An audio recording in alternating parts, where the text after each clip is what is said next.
Arvid Lindblad, vice champion of Europe and the world last year in junior. Both these guys have a score to settle in 2021, and this is where it all gets going. Okay, senior is finally underway in Champions of the Future. Let's race at Genk. Charging forward, Lindblad, and over, goodness me, riding over the top. Several karts going off there, and that looked like climbing over the top of Timo Kucharczyk. I think we got one of the, I couldn't tell which of the karts it was, but we got two karts certainly moving forward. That's a Sodi that's charged forward.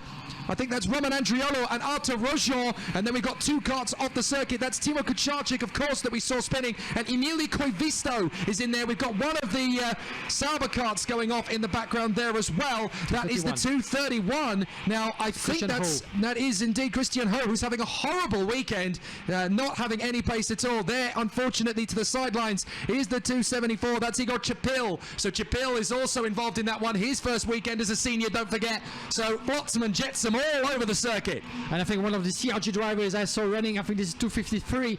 We're going to have confirmation as they come across the start-finish straight. This is the one lap down, but what a start. What a messy start that was. And indeed, on the left, this is one of the Saudi kart drivers. Two drivers actually who got involved in a tussle outside of their screen, just on the exit of the pit lane at the end of the opening lap. So we're going to try to identify who are those drivers involved. But at the meantime, Arvid Lindblad, 1 second already advantage on Andrei Zivnov in second. You can see the gap already built by the young Brit, with Rafael Camara up into third in front of Brando Badaway, Andrea Kimi Antonelli in fifth, Matheus Morgato down in sixth. As you could see, all the chassis of the unfortunate drivers involved in the big incident that we saw into the first meters of this race. It was a kind of a scary incident with one driver going over the edge and the helmet of another one, but fortunately no one was hurt, by the look of it at least. The 259 in trouble.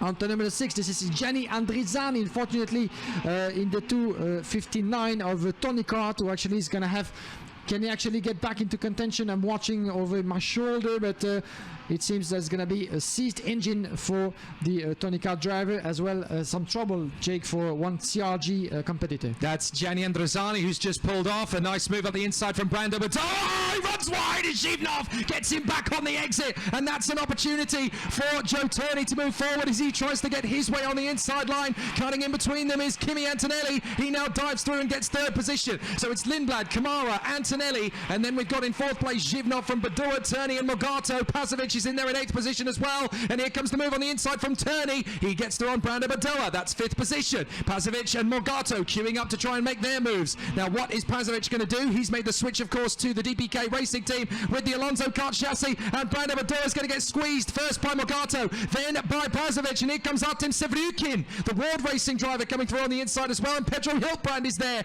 on the Lennox machine, so he makes the move on the inside.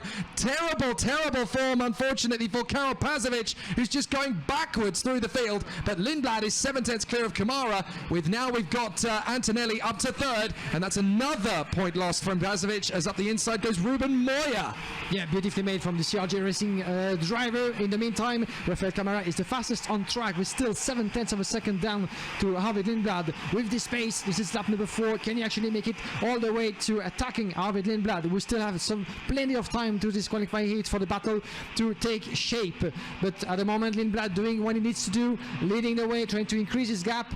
It's down to 6/10 of a second, and there goes Joe Turney. Indeed, Joe Turney going around the inside of Andrei Zivnov for 4th place. There comes the Brit under the pressure right now of his teammate, the two Tony KART drivers, trying to, of course, fight for position and gain on the top 3 drivers. Antonelli, the fastest on track, 52.8, trying to decrease the gap as much as he can, but he lost quite a lot of ground in the opening stages. As you can see, Antonelli down in 3rd place, with Lindblad 6/10 of a second advantage on Rafael Camara. As you can see, the two teammates still battling quite heavily, but Turney had the upper hand over Zivnov on the lap before. Matheus Morgato down in 6th, then the rest of the top 10, Brando Badaway in 7, Artem Sevrukin in 8, Pedro Hilbrand making his way up to 9 in front of Lawrence, less